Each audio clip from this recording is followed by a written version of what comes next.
माझा संसार सुखाचा चालला होता. एक दिवस मी आणि माझी मैत्रीण मार्केटमध्ये असताना मला एक कॉलेजचा मित्र भेटला आणि त्याने माझा संसार, मला थंड पोहे आवडत नसताना ते खावे लागले. सकाळी सकाळी सगळे कामावर निघून गेले. सगळ्यांना डब्याला वेगवेगळ्या भाज्या करून दिल्या होत्या, कारण घरामध्ये एकाला एक भाजी आवडायची तर दुसऱ्याला दुसरीच. पण आज डबा पाहून प्रत्येकजण मात्र सुखावणार होता, कारण प्रत्येकाच्या आवडीची भाजी डब्यात होती.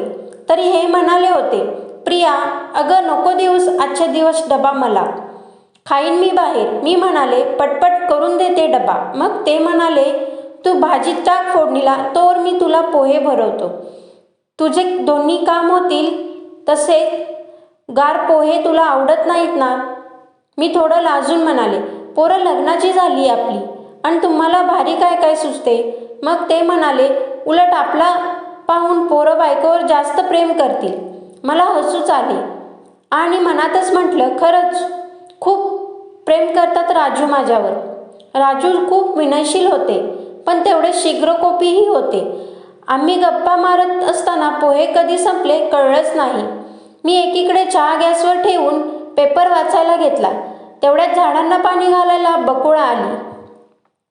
तिला चहा वाढायला सांगून पेपर वाचत बसले. तितक्यात फोनची रिंग वाजली. बकुळीने फोन उचलला. फोन माझी मैत्रीण नीताचा होता. म्हणूनच लगेच तिने फोन माझ्याकडे देऊन चहा आणायला गेली.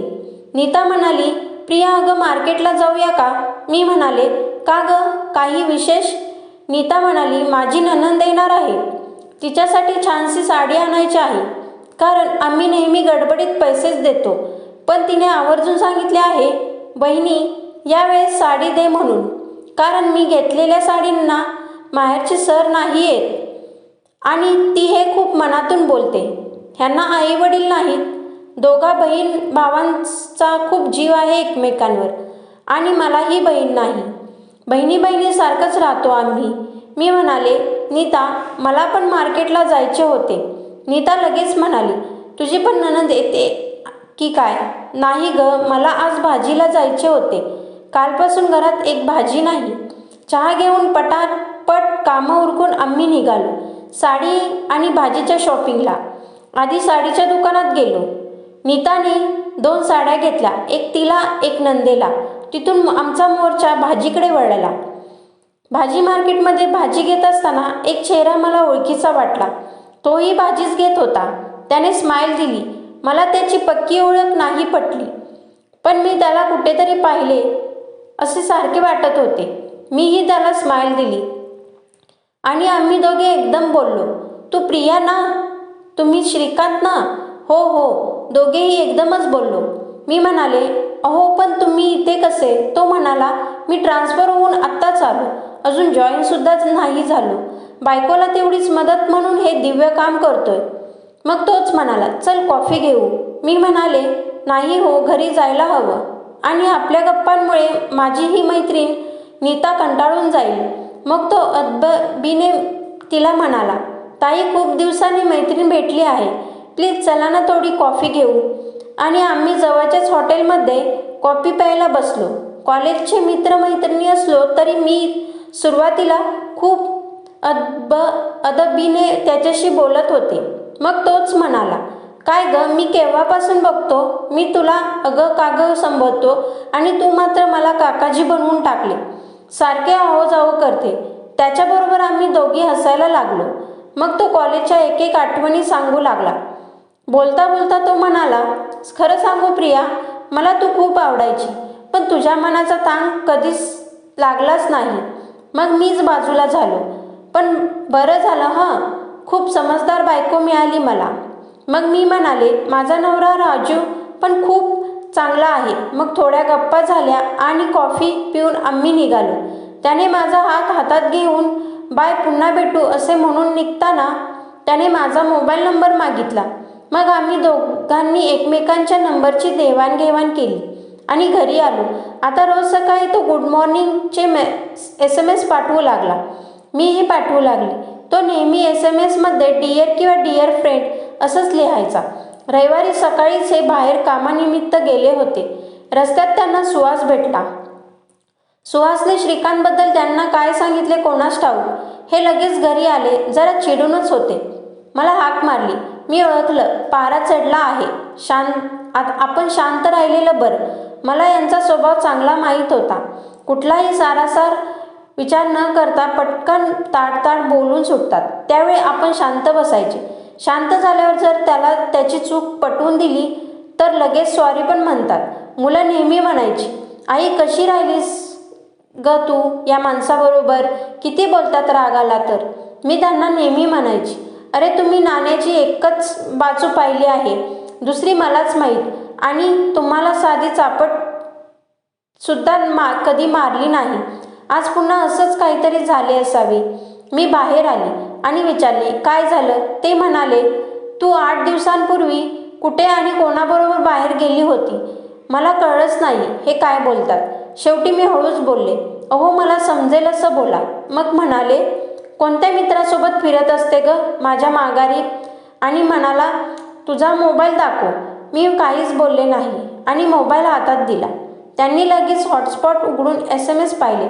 श्रीकांतचे SMS वाचले आणि म्हणाले, अच्छा म्हणजे हा तो तुझा डिअर. माझ्या माघारी हे सगळं चालते तर. तरीही मी शांतच होते. बडबड करून तेही शांत झाले. मी जेवण बनवले. ते रागातच झोपले होते. मी जेवायला उठवले. ते रागात बोलले, मला नाही जेवायचे. पोट भरलं माझं. खूप विश्वासघात केला माझा तू. मी प्रेमाने म्हणाले, विश्वासघात मी केला तर मला शिक्षा व्हायला पाहिजे. तुम्ही काय भोगता. चला जेवून घ्या. आणि आपलं ठरलंय ना, काही झालं तरी जेवणावर राग काढायचा नाही. मग उठले. गुपचूप जेवण केलं. पुन्हा हॉलमध्ये जाऊन बसले. मी मागच आवरून जवळ जाऊन बसले. आता त्यांचा राग थोडा निवळला होता. मी हातात हात घेतला. म्हणाले, काय झाले. कोणी काही सांगितले तुम्हाला. मग ते म्हणाले, नीताच्या नवऱ्याने सुहासला सांगितले आणि सुहासने आज मला सांगितले. पण काय सांगितले मला तरी कळू द्या. मग त्यांनी सुहासने सांगितलेले वाक्याने वाक्य सांगितले. कोणताही नवरा हे ऐकून संतापणारच. पण मला माहीत होतं, नीता आणि भाऊजी इतक्या खालच्या पातळीवर जाऊच शकत नाही. मग मी नीताला फोन केला. नीता जेवण झाले का ग. झाले असेल तर भाऊजींना घेऊन आईस्क्रीम खायला ये. 10 मिनिटात दोघेही आले. बोलता बोलता श्रीकांतचा विषय काढला. नीता आणि भाऊजी खूप चांगले बोलत होते त्याच्याबद्दल. आणि बोलता बोलता हेही म्हणाले, मी सुशांतला पण बोललो होतो हे. भाऊजी म्हणाले, त्याचं काय झालं. त्याला त्याची कॉलेजची मैत्रीण फेसबुकवर भेटली असं सांगत होता. तर मीही सांगितले, अरे आपली प्रिया वहिनीला आहे ना, तिला पण तिचा कॉलेजचा मित्र मिळाला 8 दिवसांपूर्वी याच गावात. तेही अचानक भाजी घेताना. मी म्हणाले, भाऊजी इतके बोललात तुम्ही सुहासला. नंतर मी म्हणाले, हे आज जेवताना म्हणाले होते, आपण तुझ्या कॉलेज फ्रेंड श्रीकांतला बोलूयात का जेवायला फॅमिलीसहित. मग मी म्हणाले, श्रीकांतला नंतर बोलू. त्याआधी दिनेश भाऊजींना आणि नीताला आईस्क्रीम खायला बोलवते. खूप दिवसात तुम्ही आलाच नाही म्हणून आज मुद्दामून आईस्क्रीम खायला बोलवले. आईस्क्रीम खाऊन दोघेही निघून गेले. मुलं बाजूच्या बेडरूममधून सगळं ऐकत होते. मग पुन्हा मी यांचा हातात हात घेतला. म्हणाले, सुहास कसा आहे हे तुम्हाला मी सांगायला हवं का. कुणाचेही चांगले डोळ्यात चलगणारा हा माणूस. आपले प्रेम किती आहे एकमेकांवर चांगले ठाऊक आहे त्याला.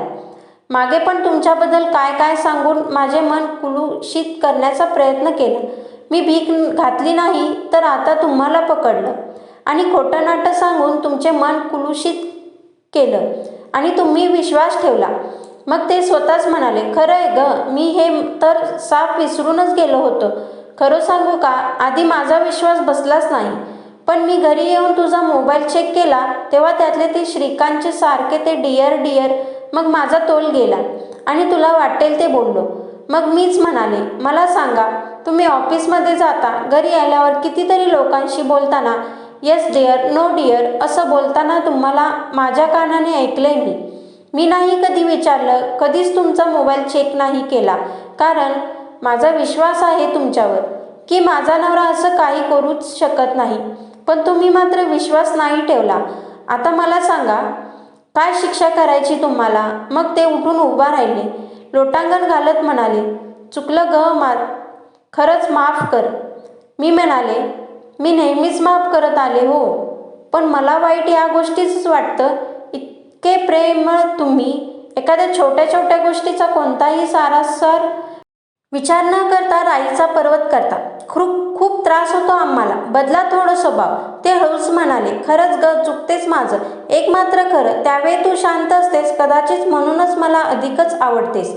संशयाचा असर संपवून त्याची जागा आता प्रेमाने घेतली होती.